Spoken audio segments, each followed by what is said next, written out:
pentagram dedicated to Henry Foreman. In the years of the primal force and the dawn of terrestrial birth, man mastered the mammoth and horde, and man was the lord of the earth. He made him an honor. Good morning, good afternoon, good evening, good elevenses, good tiffin, good, well, who knows, wherever, however, whomever I may find you.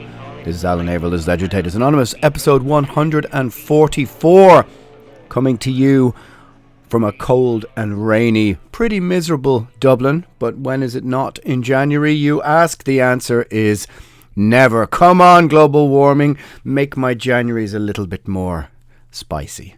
Well, anyway, episode 144, January the 27th. The podcast, straight out of the gate, is sponsored by metalblade.com. I have a new sponsorship code, AA2023. You got to go to Indie Merch. You follow the links underneath the podcast description and just go to indiemerch.com/Metal Blade Records. So that's usual URL and indie, INDIE, merch.com, Metal Blade Records, and you can use the promo code AA2023 and you'll get 10% off your orders, and they do ship worldwide. You can follow me in _Primordial over on Instagram to watch my not so exciting adventures and watch, whatever's going on there, not very much, and Primordial_official. Last Tuesday's podcast was introducing a new band that I'm playing in called Verminous Serpent, playing the bass and doing some vocals. It's disgusting, filthy old late 80s, early 90s black death metal. If you're just listening to the Friday episode, go back to Tuesday and have a little listen. I put a whole song up to try and spike a little bit of interest. Well, that's the name of the game, isn't it? Anyway, so I made this particular podcast a week or so ago, and I sat on it. I think I made it under the gloom of a rather heavy hangover, and I thought to myself, you know how it is. Once you come out of the hangover gloom, you go, I wonder, we've all had it. We've all had it. Those conversations, those internal conversations the next day where you kind of think to yourself, did I say something a bit too out there last night after 5 or 6 drinks? Was it a bit too much? Did I offend somebody? Did I this, that, the other? I guess they call it the fear. Well, I think I made this particular podcast while I was in the grip, or let's say the outskirts of the city of fear. Something like this. It's not spicy. It's not, a Vindaloo. It's more of a Madras, if we can keep up that kind of curry talk. Incidentally, a friend of mine who I actually was arguing about all of this kind of stuff only during the week with, he was one of those guys that whenever you would order a curry, would order the hottest thing and then ask them over the phone to go, put more on. And then we would all sit and watch him as the beads of sweat would begin to fucking roll down his face and his hair would stick to his forehead and he would have to get up and down to the loo and he'd be going, do you have any milk, and blah blah, and every time like clockwork, and we go, what are you doing? I guess that's what masochism is, my friends. I guess that's what masochism is. And if you know what masochism is, then probably that's why you've sat through 144 episodes of Agitators Anonymous. Anyway, what the fuck am I talking about? Who knows? What this episode is, and I've called it Injustice for All, I think, unless I think of a cooler name. It's about our lack of faith in institutions. I think there's a few things I should say before I should preface the podcast. Well, I mean, you won't notice. I'll just edit it in. I'll just slide it in after this. But it's about our lack of faith in institutions, the whys and the wherefores. But like I said, I have to preface it a little bit, as I noticed a big uptick in listeners in the last couple of weeks. Several hundred more per day, actually, which I thank you all for. But I have to reiterate, for those of you from the start, please forgive me for, continuously saying the same thing. But I consider myself more or less politically homeless. And most of the polarized arguments happening today in society are simply divide and conquer tactics employed by, what shall we say without sounding conspiratorial, but the agents of power and influence. Whether it's multinational corporations, big tech, pharma, or governments seeking to distract people while they just get on with their other business. I think that most of the culture wars, the polarization, etc., are just divide and conquer strategies. Because if people would actually fully realize that they have far more in common with the people they think they're fighting, then what shall we call them, the 1% or whatever. You know what I'm talking about. Then there might be more trouble. Anyway, the middle ground, which I consider myself to be. I mean, we are nuanced people, are we not? Who have views from a little bit of column A, a little bit of column B. I mean, that's the way things are. I constantly rail against the idea that we have to be binary in this sort of modern culture war idea. You can only be for one side or the other. The answer is, of course, not true. We are nuanced people with complicated relationships to all of these things. But the middle ground, it ain't really a sexy place to be. And I've said many times, moderate woman says reasonable thing, doesn't get clicks or views or traffic. The derangement of social media simply drives us apart. Love will tear us apart, my friends. So my perspectives here are not wedded to either side of the culture war, at least not in my opinion. You can see it differently if you want, and that is, of course, your prerogative. And I would stand up for your right to have that prerogative. And that's what we should all do. Defend everyone's position and defend the ability for people to have the complete contrary point of view and allow them to have that rather than shut them down or cancel them or whatever. But what Agitators Anonymous in its own small town kind of way, small town boy kind of way, great song by the way, great vocals, and goddamn can he still sing. Go and check it out. I was watching one of those. I was going down one of those YouTube rabbit holes recently where you just watch old bands from the 80s. And Jimmy Somerville, my God, he can still sing. Anyway, what am I talking about? I digress, my friends. I digress. But Agitators Anonymous, in its small town way, does stand, of course, for free speech. It's one of the pillars of our civilized world. And at least too many people, in my opinion, take it for granted these days, or they seem to think that the words free speech are a dog whistle to extremity. It ain't true. They aren't.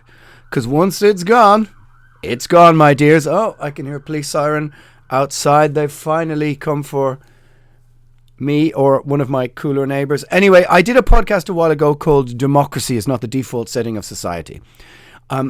So, again, as the preamble into the podcast, but consider the monetary system.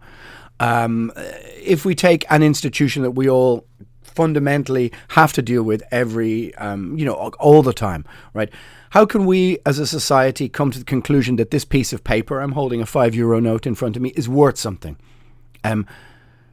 That I can go into a shop and buy something, as I just did an hour or so ago, because there is a pact, an agreement between me, the shop, and the state that this piece of paper is worth something. Well, what is it really? It's just a piece of paper.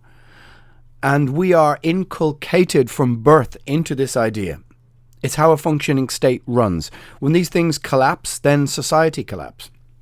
Now, of course, the barter system it replaced has its benefits. Maybe I should do a podcast on anarchism. Because certainly over the last couple of years, it's looked more and more attractive, some elements of it. But anyway, what I mean is, consider if we go back into antiquity. A shoemaker, you are a shoemaker and wanted to trade with the candlestick maker your wares. You wanted to trade work. And what if we introduce a third party to this equation? Or someone who wishes to trade something else? Eventually you need to kind of keep some sort of a score, right? A record. And contrary to popular opinion, this is kind of where the monetary system was sort of invented, to keep scores so that the law of the claw, i.e. that the bigger, stronger, more powerful person can just take whatever they wish. Maybe you are a small shareholding, come on, Avril, it wouldn't be like that.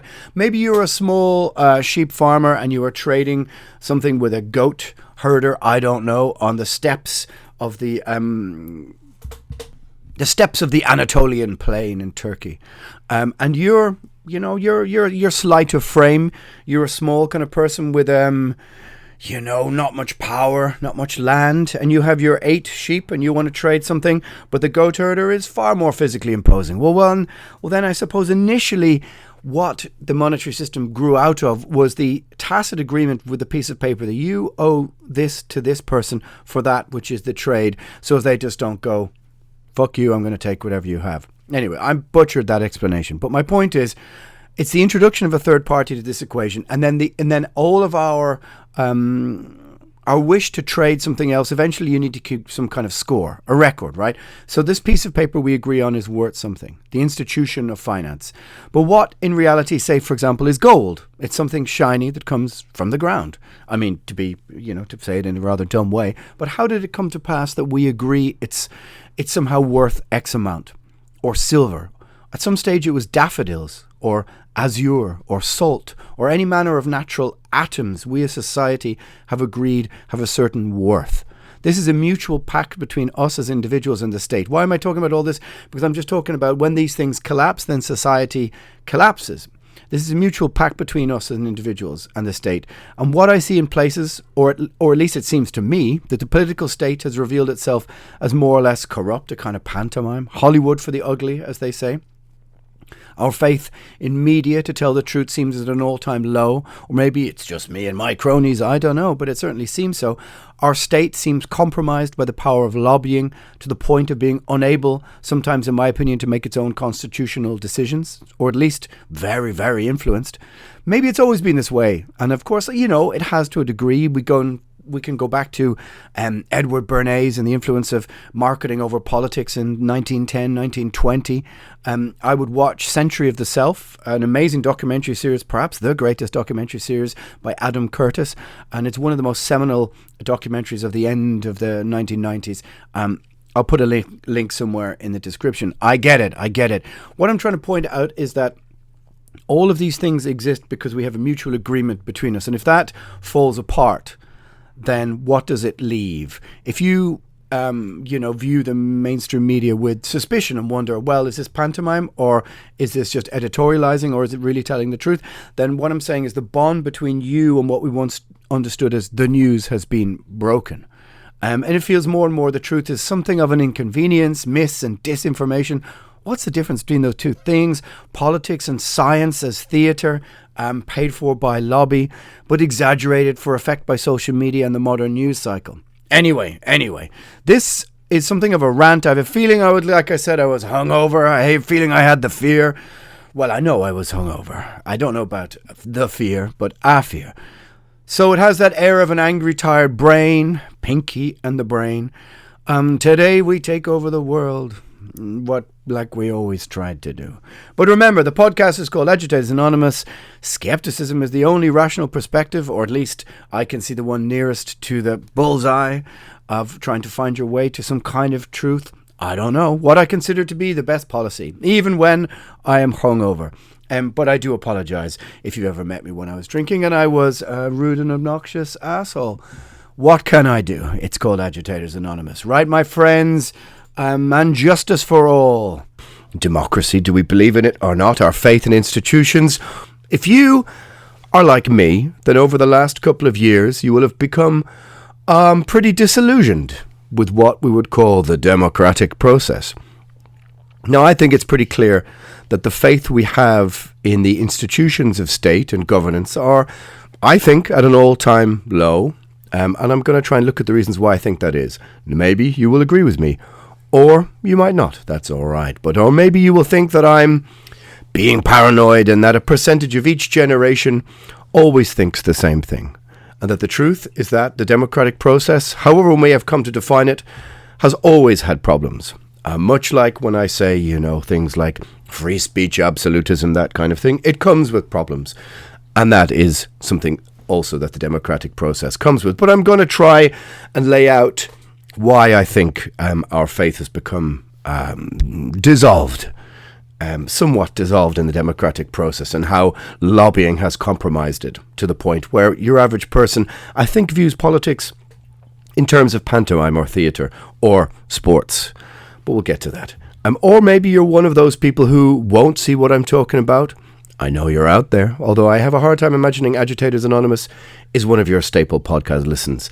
But who knows? Maybe it's a grudge listen or a hate listen, or who knows? Perhaps you're one of those open-minded people that apparently exist out there in the world. A chimera, a white elephant, whatever you are, whatever you call yourself, who knows?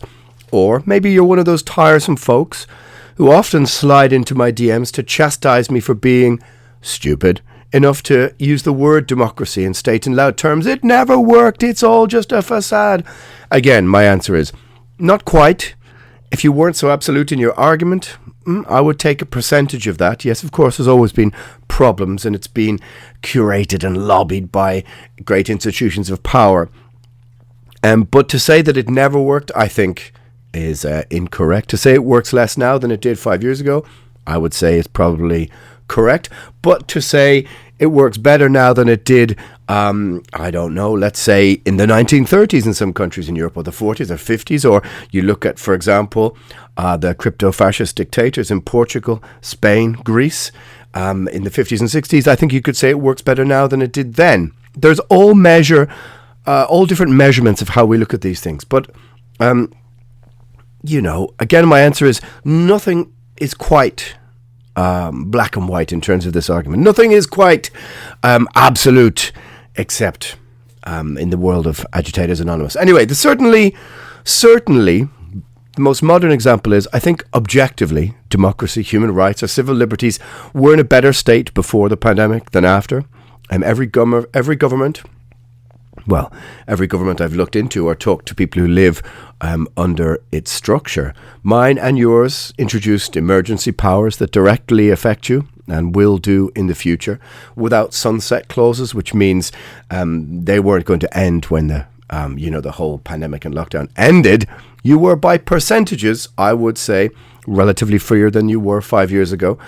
And most likely by some measurement, let us say financially. Your average person in 1987 was not saddled with huge financial debt they often find themselves in the year, or did find themselves in the year 2017. That's a very different metric of how we live our life, or the huge sums of money that we took out to saddle our middle class lifestyles with. So there are metrics to measure these things, and I feel they are relatively solid. So why do we have less and less faith in institutions of state power and governance? Well, the first reason, or the most pertinent reason for this, is lobbying. As I understand it, there used to be limits, especially in the 60s. I think it's the late 1970s in the USA, they removed the obstacle of how much money you could lobby the political parties in the United States. It's somewhere around 1976 or 1977. But there did used to be limits on the power of financial lobbying. But you were quite easily able to find a list of American Senate members or American politicians who have shares in various companies, who how much they are worth, scandalous amounts. And it's clear they are on the take, on the make. Politicians now more than ever, I feel, are compromised by the power of lobbying. I mean, I know I've talked about it before, but Gerhard Schröder, former head of German state chancellor, I think, walked straight from the government of Germany to the board of Gazprom, taking Russian money. But how many other European politicians did something similar? You'll probably won't have read much about the recent EU lobbying scandal. But the story was there, but not so many papers really seem to report on it. The head of the EU, Commissioner Ursula von der Leyen, is caught texting the head of Pfizer, fixing vaccine and booster purchase. Does anything happen? Did you vote for her? I didn't. Is there seemingly any accountability? That's kind of what I'm getting at.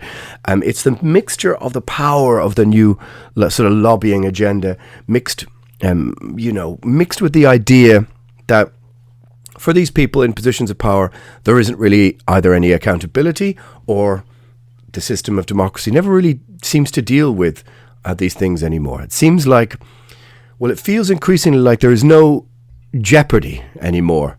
No system of law that is able to bring the political class to heel. Increasingly, it seems that the power of the company's lobbying is greater than the rule of law in any nation state. Which is, in my opinion, of course, the sort of globalist vision which is laid out by the people like the World Economic Forum. Sweden resisted lockdown, but who else? In Ireland, we had one TD, that's member of the Dáil, which is our parliament. One representative in the parliament asked questions and put the other side of the debate. Just one.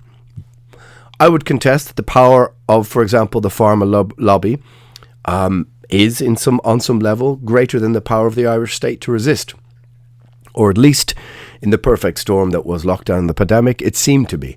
And politicians rushed not only to protect their reputations, problems that might come down the line from such an authoritarian decision, which we are seeing now in the medical sector, in hospitals, but I'm not going to get into that. But they simply put that on the long finger and said, we'll deal with that when they come, we'll make this decision now. But immediately it was time to circle the wagons and follow the narrative. But now, as that narrative has, I'm not going to say crumbled, but certainly is constantly altered, readdressed, changed, and people can see what 0% COVID strategy looks like, exemplified in the horror of the Chinese state, which of course leaders like Trudeau have openly expressed praise for. But what happened? It feels more and more people are getting the feeling that our politicians were compromised by the power of lobby, a huge transfer of wealth and power. And do you believe that there will be an inquiry into what happened? Is there any appetite for that? Certainly doesn't feel like it. So what happens?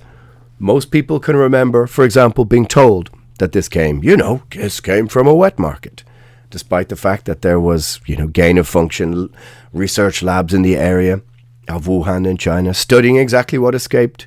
So were we all lied to? Were we all lied to by the establishment as it drew the blinds on an inquiry? Maybe. Perhaps. Then what else were we lied to about? Is it any wonder that for many people, belief in the institutions of science and the medical community is at an all-time low?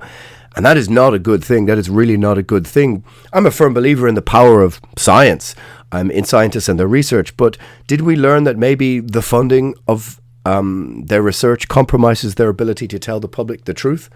Possibly. Certainly, we've all seen compilations of those number of programs, for example, on the likes of CNN, sponsored by Pfizer and other pharma. Do we really think that those programs are then going to objectively criticize the actions of pharma on a program sponsored by them? The second, I think we probably know the answer to that. The second and the most important part of this is the freedom of the press, freedom of speech. We can see the millions poured into ownership of the media narrative, for example, by various billionaires, philanthropic foundations. Are that media going to support their view of the world or not? We would be, I think, naive to suggest otherwise. Of course, again, nothing is absolute, but the old media is captured by two things. One is clickbait advertising and the other is their audience. The old model of journalism, I think, is largely dead in the mainstream because traffic through their sites are driven by clickbait. It wasn't the job of journalism before, let's say, in the 40s, the 50s or the 60s. It wasn't really the job of journalism to put a thumb on the scale and tip things in one direction or another, to editorialize and opinionate about news stories. It was to attempt impartiality. I don't really feel it's like that so much anymore. News readers used to be, for better or for worse, a trusted source of information. But now, start with what pleases your audience and work backwards is kind of more how it feels to me. So the media hunts its audience. The audience is captured by them. And so politics becomes a sport. And you pick your team. And sadly, what are most people interested in? All the scandalous, the salacious, sexy, evil things. Politicians the world over must be thankful for the royal family scandal right now. It has everything. Just like the world or the media was obsessed with the Johnny Depp Amber Heard nonsense, it's now got to kind of level up from that. Oh, brilliant. This has everything. Racism, violence, the royal family, and our natural inclination to slow down for car crashes, so to say. But this is a view into the lives of the most rich and privileged people there is. Kings, queens, princes and princesses. And here is the world obsessed by it, and how the political class must love the fact that this is the smokescreen. A view, and this royal scandal is a view into the very feudal system, or the remnants of it. Our own nation states, republics, have sought to tear apart. Well, some of our states have, mainly the ones who existed under empire and colony. But the old feudal system and the divine right of inheritance, certainly Ireland as a republic did so. But check your news sites. They report more on the royal spat than they do, for example, on the Twitter files. That's for sure. We as humans are drawn to stories like this. The isms, the phobias, the sexy details.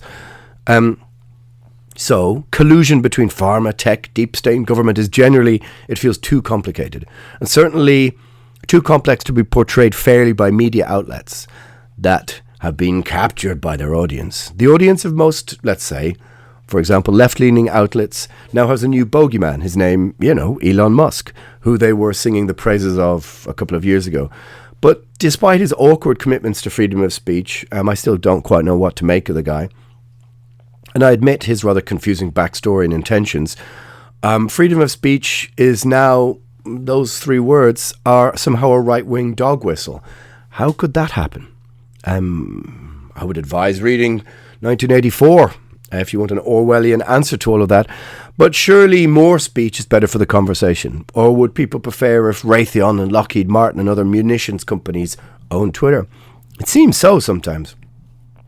The reason is, I think, because in the modern day cult of personality, we can put a face to who we are told is the enemy, whereas a huge conglomeration, corporation, is a bit more complicated. My old, die-hard, anti-empirical 80s lefty dad would be shaking his head at the new left, who seem to be backing munitions being sent to war rather than finding a peaceful solution to the Ukraine crisis around the discussion table. CNN or The Guardian reports things a certain way, and the other side reflect the same thing back at them. Part of that is because their market model and survival is based on their audience. They've been captured by their audience. They often say, if you take a simple receipt for something you've purchased, let's say a coffee, it's simple as that, and you take the area that they paid for within. Was it soy? Was it full milk? What was the price? What was the kind of shop? What city are they in? Are they in the suburbs? Are they in the city centre? What area? You could possibly extrapolate, maybe from that and a few other receipts of their purchases for the week, their politics.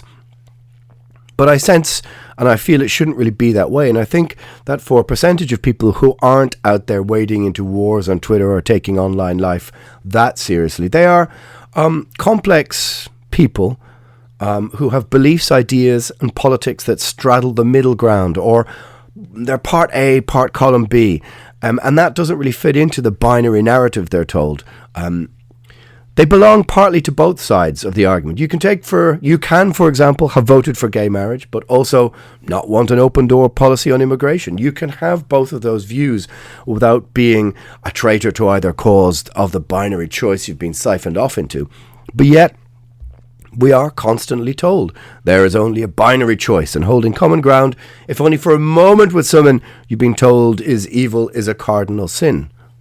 Point being on those first 2 points,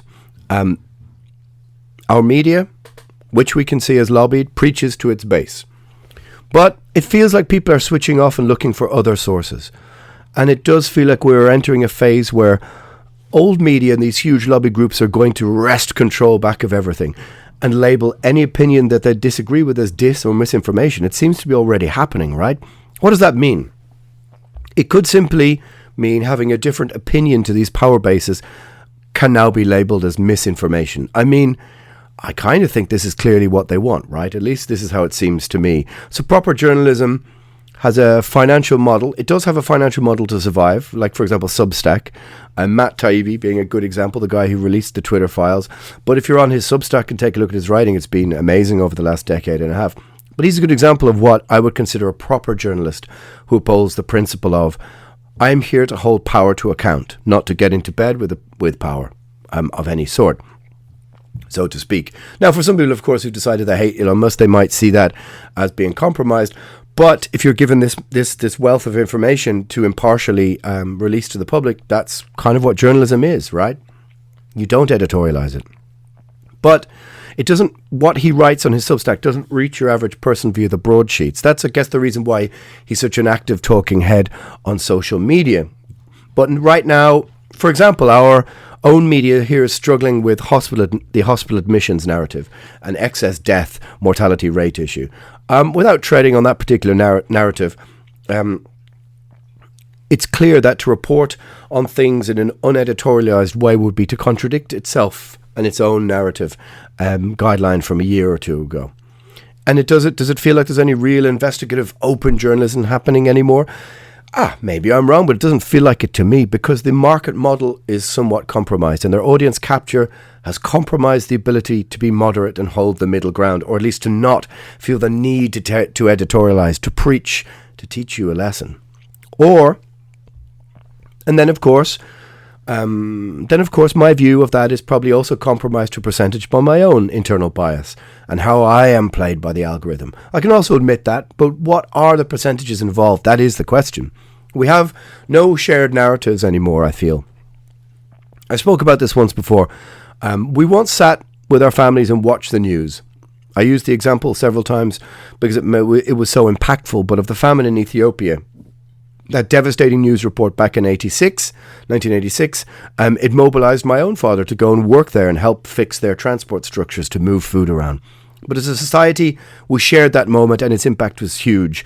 And we went into school the next day as 11-year-old kids discussing it amongst ourselves, shocked. We were like, how could this happen in the world that we live in? You're 10 or 11, the veil hasn't quite dropped yet, but as 11-year-olds, we were in the schoolyard, not talking about Man United versus Liverpool or toys or whatever, but discussing a famine in Ethiopia.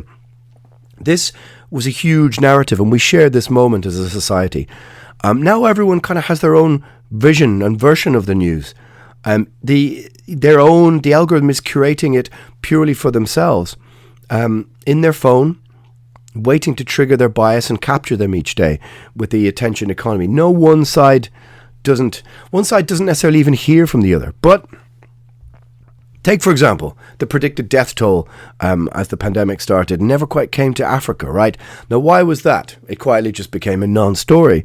Could it because they were already using certain medicines that were successful in combating the spread? Possibly, potentially. I'm not going to comment really on that. But if Big Pharma is sponsoring your news segment, you certainly aren't going to get that story, right? But what you will get is a story demonizing, for example, Joe Rogan for seeking other treatment, outside what they are mandating to the public. And then didn't they want the guy to die? Well, it certainly felt like that. Alarm bells in your bullshit detector should be ringing.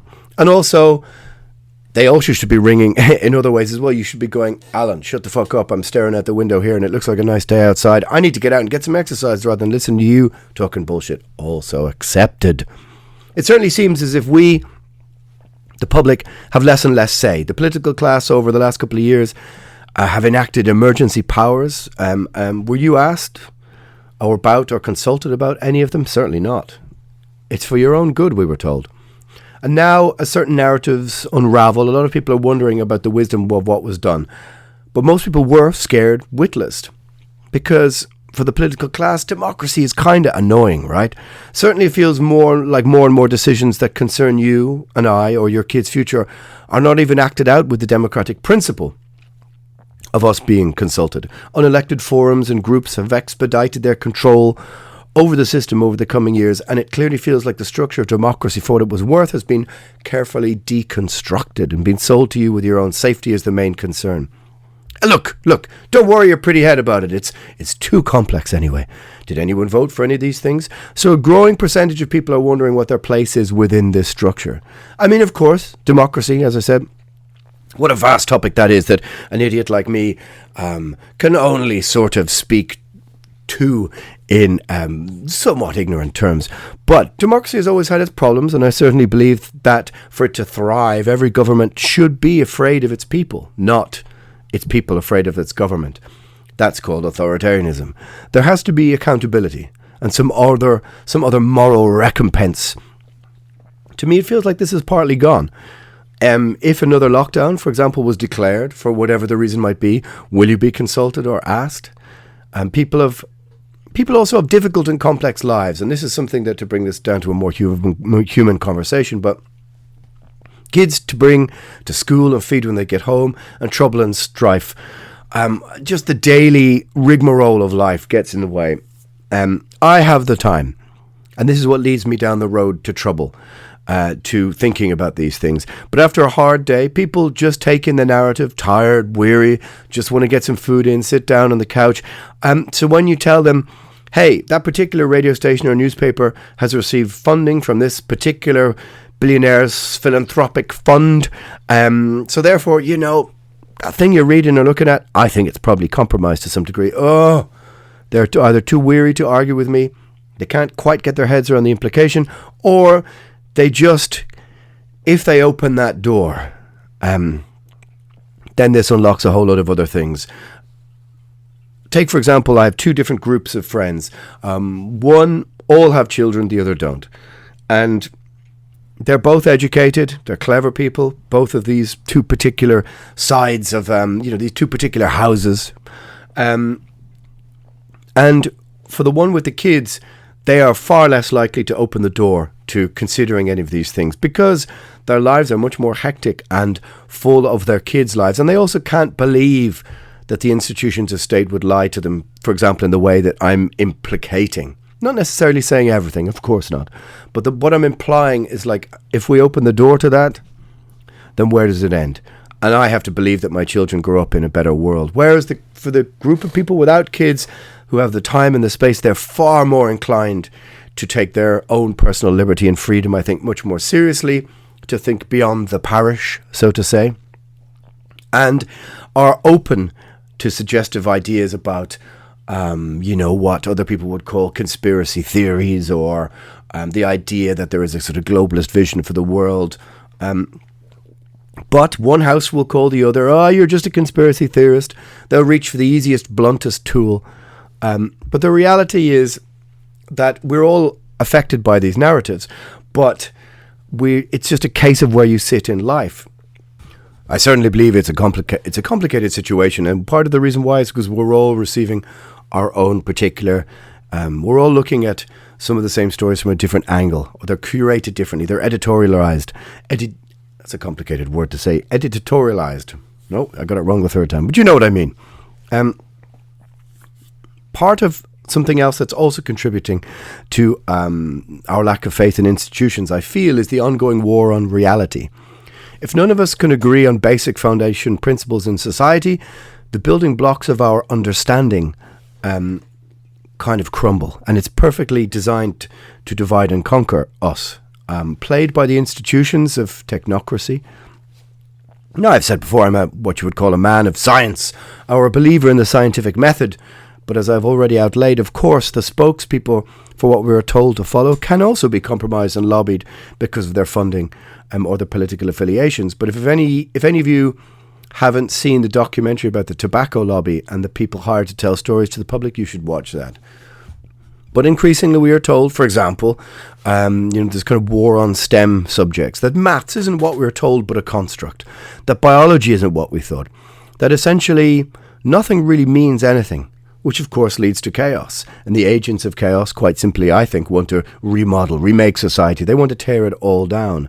So argument and division, as people fight over the meaning of words, and we are engaged in some kind of crazy Orwellian power struggle, socially, culturally, all sold on this concept that the people on the other side are good or evil.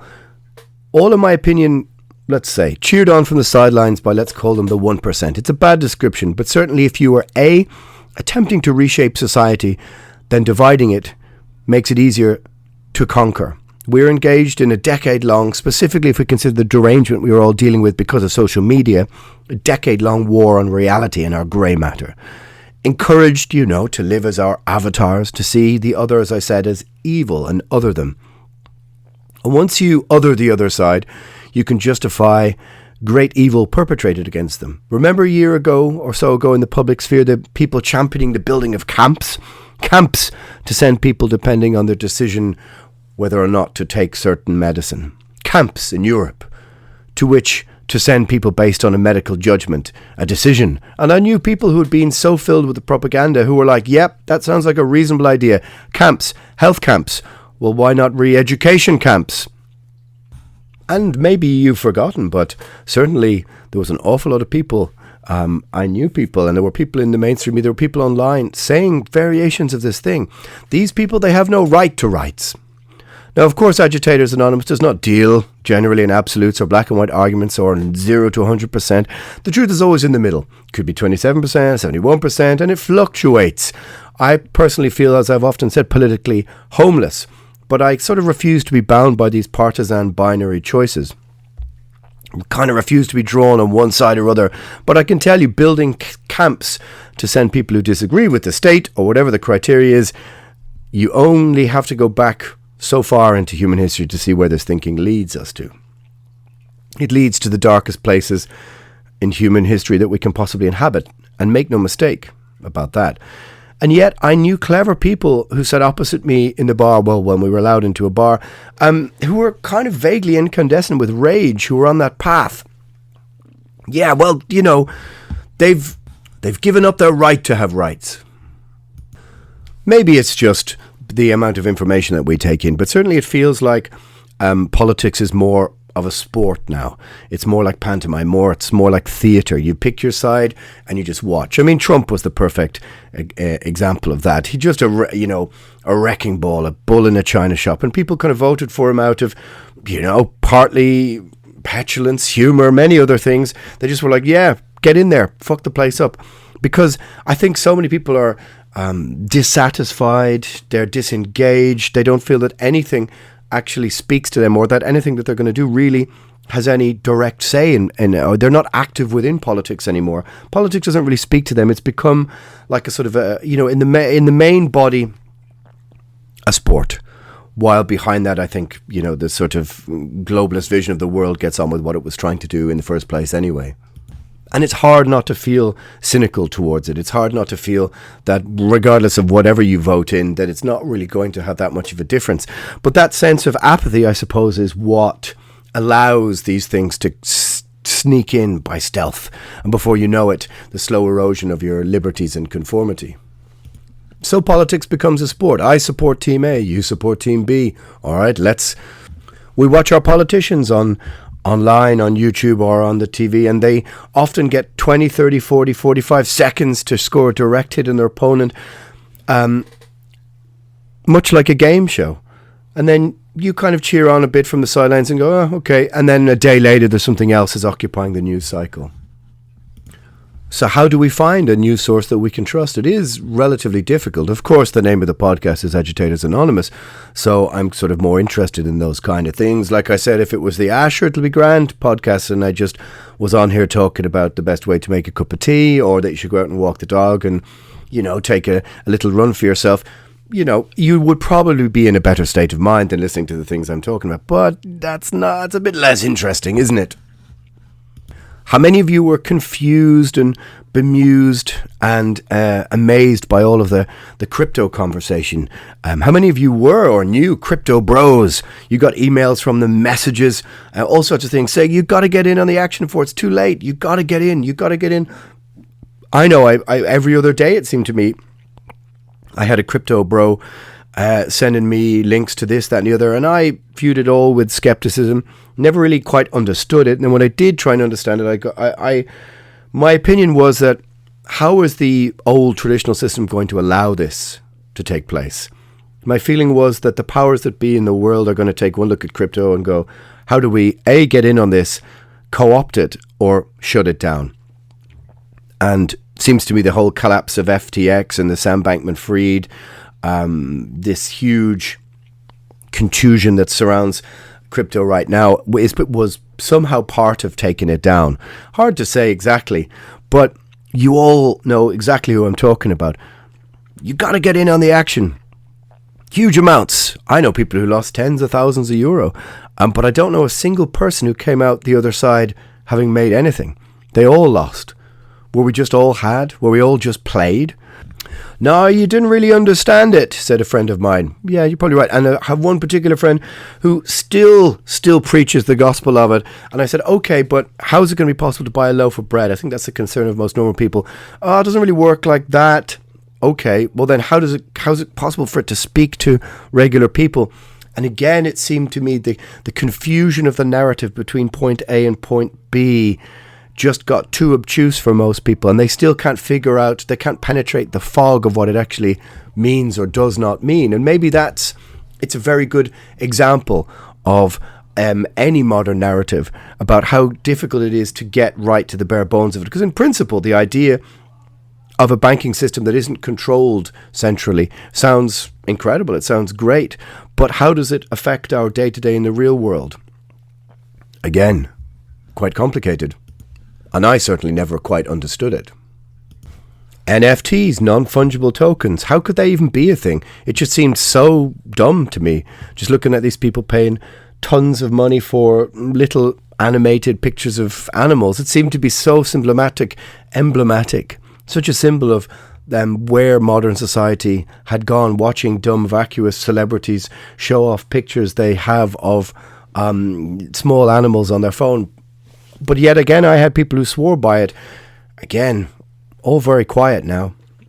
Seems like they were played just like everyone else.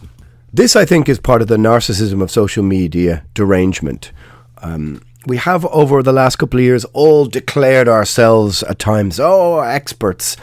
I've done it, I'm sure you've done it. But how many people suddenly were financial experts, geopolitical experts, vote counting experts, virology experts? To a degree, they all played the game, spurred on by their partisan view of the world sometimes. Because the social media derangement, the narcissism involved, has said to them, well, our lived experience cannot be invalidated because we had a thought about a thing, so let's throw that out into the world. But who is an expert? Of course there are. Of course there are experts.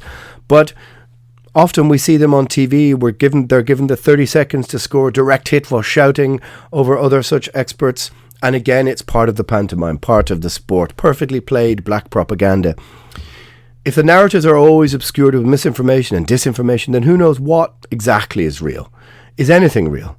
And so while you keep the public at each other's throats fighting over their particular piece of information, then everything else can just exist behind a veil beyond that. Or maybe by degrees, little of that is true. And if you do take my advice to go outside and get a cup of coffee and walk the dog and run around the park, you'll probably be better off. And therefore, I kind of admire or envy the people who are able to not engage with so much of this stuff. But it certainly feels that the power of lobby is greater than it ever was.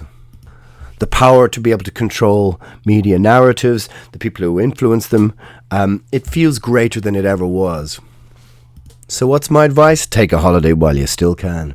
Well, my friends, that is episode 142, a sort of open-minded ramble across the concepts of democracy, about lobbying, all this kind of stuff. Maybe I hit the mark, maybe I'm wide of the mark. But we'll see you next week for, on Tuesday, some more heavy metal chat. And I think we're going to have some guests coming up soon because everyone's tired of hearing my voice say the same old things. Planet Satan over and out.